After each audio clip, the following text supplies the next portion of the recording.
桃园有一位木雕师傅彭冠霖，专门从事袖珍建筑物，搭建惟妙惟肖的亭台楼阁，其中花了7年的时间，替新加坡打造古籍双林寺。120缩小尺寸的新加坡双林寺，不用到任何一根的钉子，以卡榫将紫檀木搭建而成的佛寺，竟然可以承受整个人的力量。整座佛寺分为4大天王殿、大雄宝殿、后殿3大部分。后殿还故意保持在托宫的状态，从里到外一览无遗。从事木工已经27年的彭冠霖是杨梅镇客家人，以熟练的技术发展出一套独步全台的技术。那两枚模型啊，它是一个袖珍建筑。包括室内包括室内底部完全就一支量全部砌出来跟一般模型是没相当的，所以讲它困难。从简单的牌楼到复杂的燕尾梁柱，完全是手工雕刻。彭冠霖希望政府能够重视袖珍建筑，将传统文化继续传承下去。民视新闻顾德川桃园报道。新竹县竹东镇是客家庄。为了让小朋友能精通客语，竹东国小老师设计了跳舞、唱歌以及说相声等方式，吸引小朋友的注意。动感的舞步，流利的相声，这些动态的表演是竹东国小客语教学的另类方法。1、2年级的小朋友也很厉害，不管老师怎么问，都能应答自如。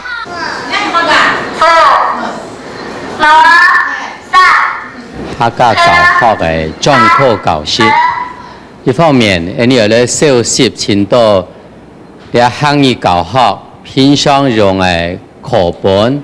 789學99，安尼嘅課牌，本佢講，安尼一方面咧增加嘅知名，一方面佢會加精神會較集中安尼。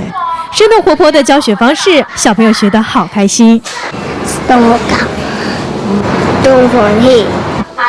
竹东原本就是客家庄，要说上这么一口流利的客语，当然难不倒这些小朋友。民视新闻何乃强、陈小青新竹报道。苗栗市有一位78岁的老人家，从年轻到年老，收集了500台收音机跟上千台的照相机。日据时代的真空管，再加上现代 CD 的播送下，日本军歌进行曲震撼整个房间。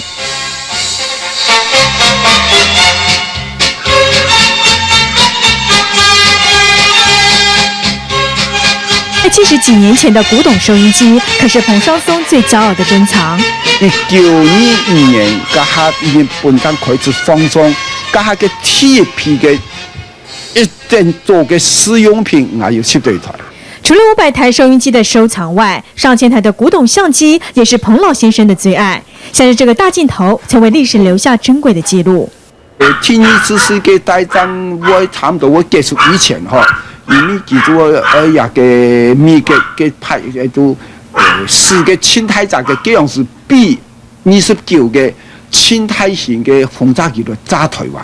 炸台灣就這樣式嘅叫系列嘅台灣嘅軍事替代啦，或生產會影響美國嘅那個太工廠嘅相互協力，這樣就炸起目標。